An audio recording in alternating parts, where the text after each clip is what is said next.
Donald Trump thought he could pick a winner when he selected Senator J.D. Vance as his running mate. But Republicans, they disagree with this choice. Vance has had a rough start to his campaign, and now many in the GOP are second-guessing decision-making by Trump. Well, I mean, you know, it's never, if it really got that bad, you know what? He just gets another VP. It's not like there's this big investment into the future of J.D. Vance. But, you know, I think when I'm reading about J.D. Vance and the people that are critical of him, you know where most of it comes from? Is the war pimps. The war whores, the Republican war whores, hate this guy because he has a tendency to talk about isolationism.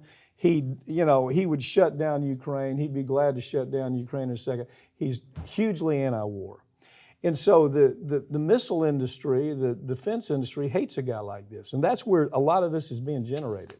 See, I think for me, it's J.D. Vance, his past comments, not just about Donald Trump, which he's clumsily tried to defend and say, well, I bought into the media. No, you cashed in on it. I didn't mean to say that. Yeah. But it's the comments about women that are giving the Republicans so many headaches right now. You know, the childless cat ladies. When you're talking about the demographic where your ticket was already suffering the most. And in these polls that we see where you've got these swing state voters, if women flip away from Trump, just a small percentage of them, they lose, and he is not attracting anybody new right now. Why would he make statements like liberal cat lady women? Because I mean, where does that, in his mind, where does that move him? I mean, doesn't that just? I mean, the MAGA group. I mean, he's going to shore up the MAGA voters. Yeah. The question is he there to incite them? Is he there to excite them? Is he there to get them to the polls? Is he there to be another mouthpiece for Trump? Because that's what he's become. So what do you do with that? The reason he makes comments like that, just like the reason he made comments about hating Donald Trump and Trump being America's Hitler back in 2016, is because at the time, that's where the money was. Yeah. Now look, you got a lot of these macho male influencers who make a lot of money going out there on social media talking about how much they hate women. Women, you belong in the kitchen. How do you do that and win an election? Well, I mean, your wife hears that. My God, how does that win an election? Is what I'm trying to say. I mean, don't you? Right, but a lot of these comments were from 2021 and 2022 before he announced he was running for Senate. Back then, how did it win an election? That's what I'm trying to get to. It was more quiet back then. Well, his was a very popular race, but he was still running off the high of his book, and his reformation. And now, I've seen the light. I love Trump. But he, to me, is like so many other folks. He is the political chameleon. Yeah. If it's more expedient for me to be this today, I'll be this. If tomorrow it's different, I'll be that thing. Yeah. Charlie Crist, I think, is one of the best examples of that. Yes. And this guy is a Charlie Crist. That's very well I'm a Republican, and by God, I do Republican things. Yeah. Oh, it's okay. No, today I'm a Democrat, by God, and I am the best Democrat there is. Doesn't sound like Joe Brzezinski. Scarborough, he's another great example too. I mean, the guy used to go to Donald Trump's Mar-a-Lago for parties. I know. But okay. I don't care. I honestly don't care. If I were Trump, I'd be looking at the guy saying, why do I have any criticism? Why don't I have a ghost that just disappears, doesn't say anything? Let me say all the stupid stuff I say every day. Why do you get another guy in there to talk about liberal cat-like women? It's just crazy to me. Well, and Trump is the guy who wants the spotlight. And I think Vance is not a guy who's going to usurp that because he's not as charismatic. He's a good speaker. Now, he's a good speaker. We'd be foolish not to admit but he's not like, hey, here I am. Because there were plenty of people Trump was considering that are also attention hogs. Who else would you put up there besides? I think the smartest thing Trump could have done would have been Nikki Haley. I think if he picked Nikki Haley, it's over already. I think you're right.